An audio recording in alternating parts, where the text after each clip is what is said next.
Hey y'all, I'm back. I think I've cleared, well, I haven't, but I've cleared most of the actual product or junk that I have on my desk. I'll give you an example. I have all of these pieces of paper that I either write on or business cards, or my intention was to cut this and then put them into strips on paper. I never did that because I got busy. This is still a to-do. I need to do that. And then I need to find places,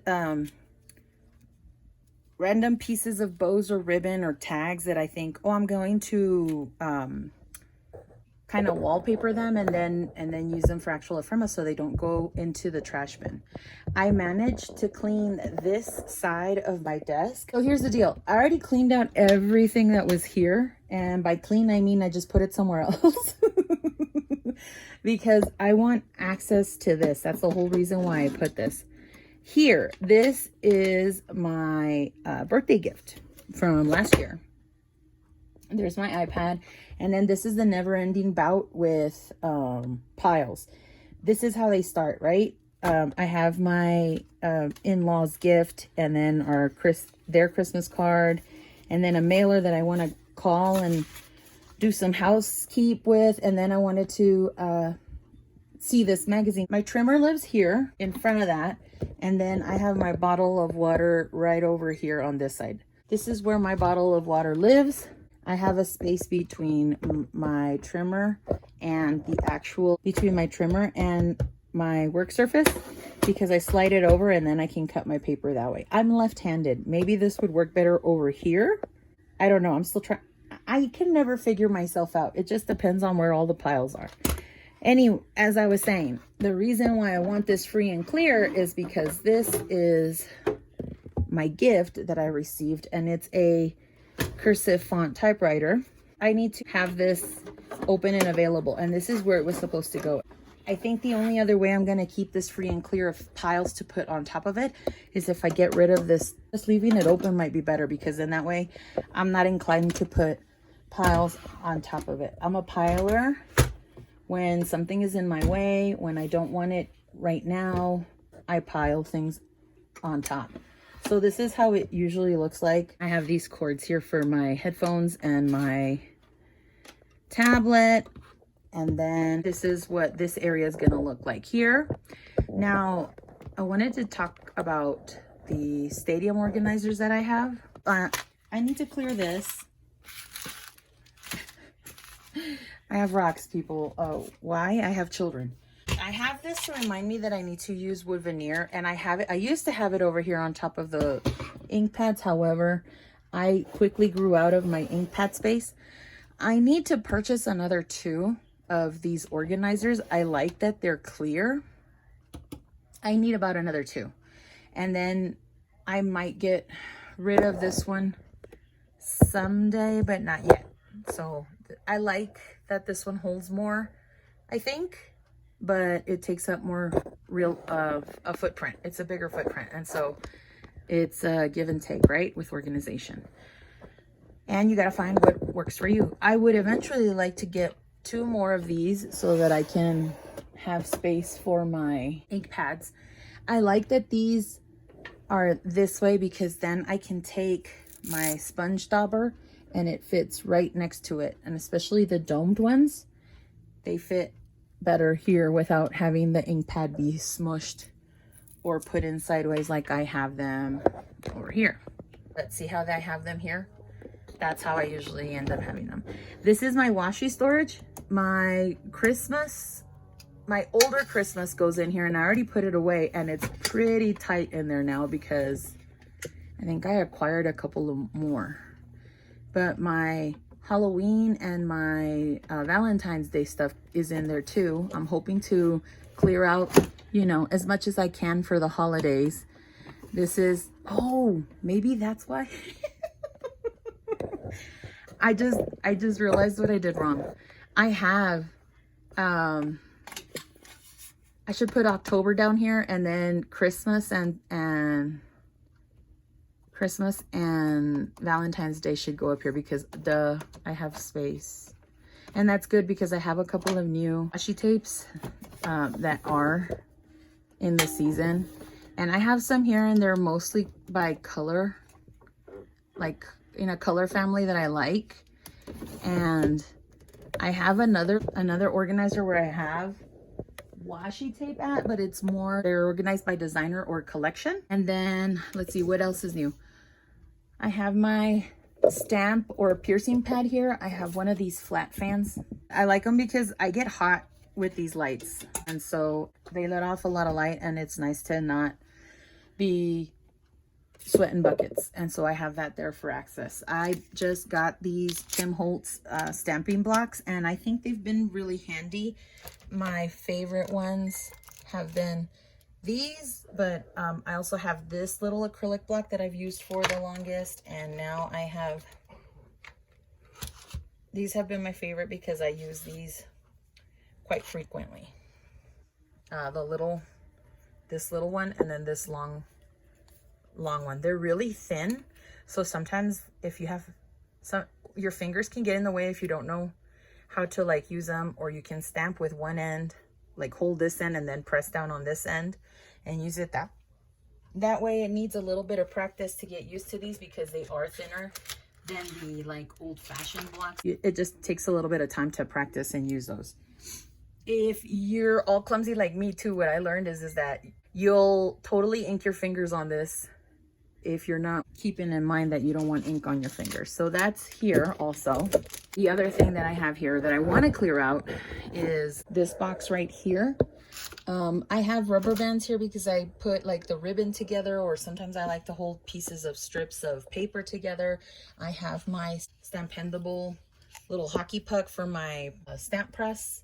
I have index cards that I don't really need here. I know I don't go for this all the time, so this is probably going to end up moving, and I want to put, you know, maybe some other type of ink storage or something here and put those there. Anyway, continuing on, the stadium organizers. Now that we talked about the ink, I'm going to move all this once I'm done filming and then wipe down everything to give it a clean slate. But this organizer had all the Christmas stuff. I already removed all the Christmas stuff, and this is what I have left.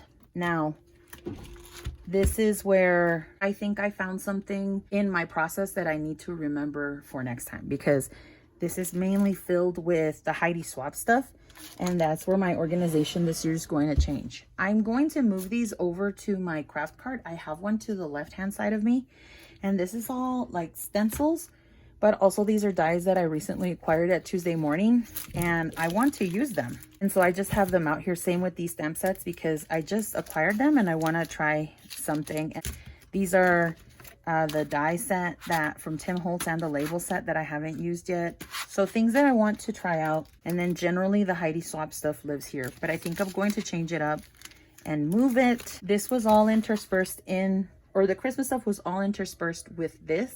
I can't do that, I think because it looks like it's so much, I think I got overwhelmed. I concentrated on a few things, and then also I learned that in order for me to use a stamp set like this, I need to do some prep work and have these all stamped out in order for me to use them.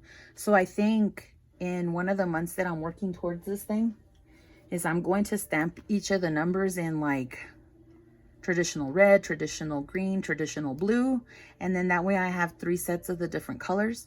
Maybe even emboss with the embossing powder and have some that are gold or silver.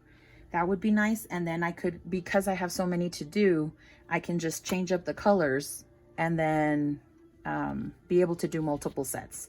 So that's what I was thinking on that. These will all go into my craft cart. If I want dies and stencils, I think I'll figure out a way to do that too, depending on how they fit. I will try to film it and then see if I can work that into a video. This was a lot of distraction. So even though I thought I could work with the Christmas stuff and then have this here, I think it's too much visual, and then it causes a lot of mental clutter to go through. It's visually a lot. And this weighs a ton with all the stamps in the thing. Anyway, this is also stuff I haven't used. This is the stencil here. I have my pack of sandpaper here. Heidi Swapp sells one that is like a card set. I don't have it, but she has one that is like a credit card size, and there's like 5 pieces of sandpaper in there, I don't know how much she sells it for, but she said that it's a 220 grip. And I have all of these different ones because my son wanted to do a project too. And so that's why I bought this. I think this was less than $5. So there's that. I want to try these stencils. They're really thin. This was my first time buying close to my heart stencils. This one has like sunsets with water, a mountain one with like in a little geometric shape. I really thought it was really cool. So it's the pack one stencil, and there's the number for the set. And then I have the Heidi Swapp printable. So that's that. I have this alpha set because these no longer, they're really hard to get off of the backing. And so I took them all off. And then this one too, I ended up using up. And I used these leftover letters for dimensional foam underneath paper or embellishments or photographs. And that's what I end up doing with mine, so I don't feel like I'm wasting my things.